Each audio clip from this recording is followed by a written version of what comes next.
Here was an interesting game. I think this told us a lot about either team, to be honest with you. I think it did. Why do you think that? Well, I feel like each team is showing their true colors at the moment. Oh, I hope not. I mean, you can take it for what you want, but I definitely feel like Kevin is a team on the rise, and BG is definitely a team descending right now. As much as he's gonna hate me to hear this. This is something I've felt now for a few weeks, but you better phrase your words carefully because he's gonna come back at you next week. I basically compare BG's team to the Broncos of the 1980s, which are nothing but John Elway, and basically Aaron Rodgers is his John Elway, and he has nothing else. As you can see, I mean, the only other person that scored double digits was the 49ers defense, who got 10 points that barely got double digits. Yep. So yeah, you have Rodgers put up 34 for you, but your grand total is only 76.5.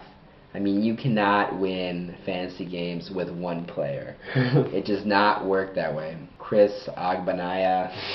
I mean, you take a chance on a guy like that, he gets you negative half points. Well, don't underestimate the importance of Ahmad Bradshaw's broken foot. Don't underestimate the importance of Andre Johnson's 5-game injury streak. I'm not an excuse maker, obviously. That's not who I am. But you cannot deny there have been some extenuating circumstances where BG's team is concerned. This is a situation where you got to start making that play. I mean, throwing out the idea of even possibly dealing Rodgers, adding that depth to your team, even if that means, I know that's a very bold statement to make. I know that's a very bold statement to make, but sometimes you got to make very tough decisions in this game. Yeah. And if that means Dal Green at quarterback, but get vast improvement at running back, at receiver, I could see you could get 3 very good players for Rodgers easy, I could say. You make the right deal, you find the right person who's looking for a quarterback like that, who has that kind of depth. The scary thing about making your team the Aaron Rodgers show is come week 15, week 16, Aaron Rodgers might not have that much to play for. Aaron Rodgers might be a 1/2 player. And then you're looking at nobody as your backup quarterback. Literally. Nobody. Yeah, I don't even see anyone. No, there is no backup quarterback on his team. He has a backup kicker, but not a backup quarterback. Interesting. When you have marquee players on great teams that seal up that playoff berth quickly, like the Packers are in position to, they could potentially, by week 16, have already sealed up the first seed and the division. It's always important to have that depth on your team no matter what. Yeah, and depth is not don't. He's been really plagued by injuries. Felix Jones injury hurts him. Ahmad Brad injury hurts him. Andre Johnson injury. Those are painful injuries for BG. Absolutely. The thing about BG too, if you're going to frame your argument that he's going in the wrong direction, he went on that amazing binge where he just could not lose for the first 6 weeks of the season, but he's lost 2 of the last 3 weeks, and his win in the last 3 weeks has been against Hedgie. Then he closes out the season against Justin, scrappy team, Mike, scrappy team fighting for playoff berth, Jesse, very powerful team, and then Jared. But before that, he's got a tough next 3 weeks, and he hasn't done well over the last 3. I mean, if we're going based on what that kind of benchmark you set is determining a good week, 80 to 85 points. You look at the last 3 weeks, he hasn't broken 80 the last 3 weeks. Yeah, I think that tells a lot. Next 3 weeks are going to be a real test. Definitely.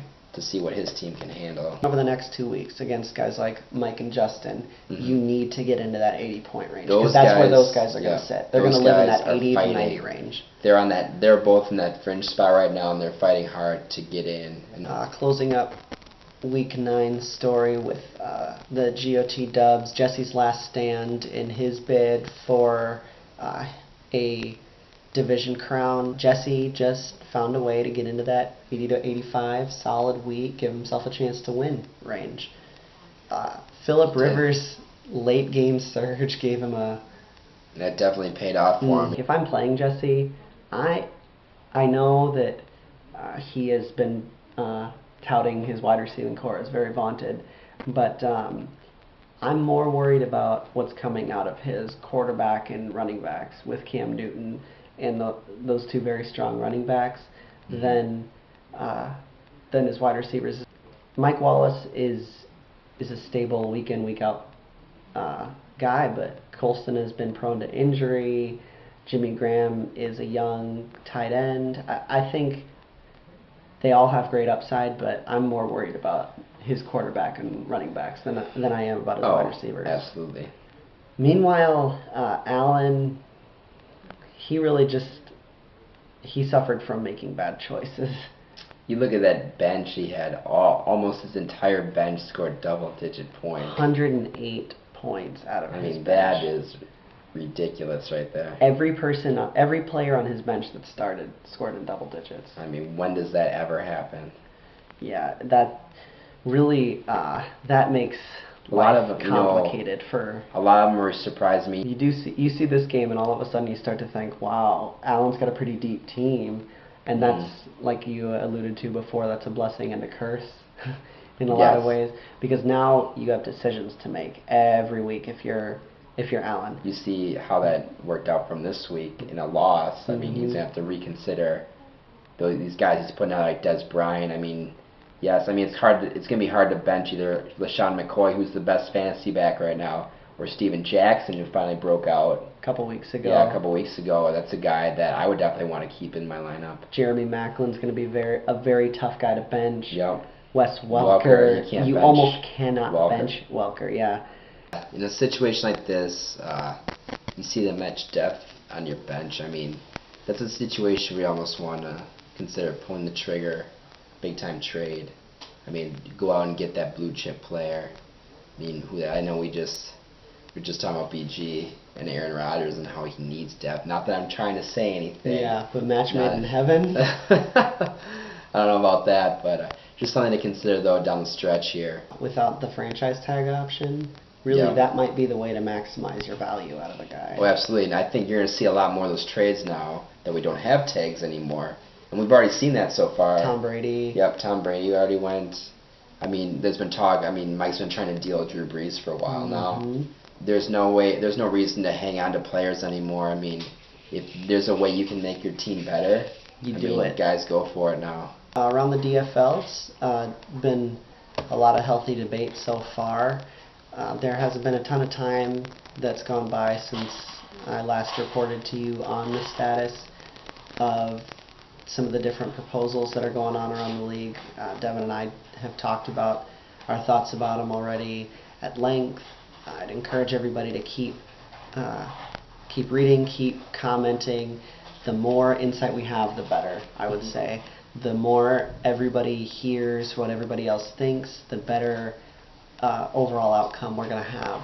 So it's imperative that everybody voice their opinion in the democratic process of our league. And then, most importantly, keep your eyes peeled for the polls when they come out, and vote, please. It's very important that we get all 10 votes as quickly as possible so we can implement whatever changes as quickly as possible.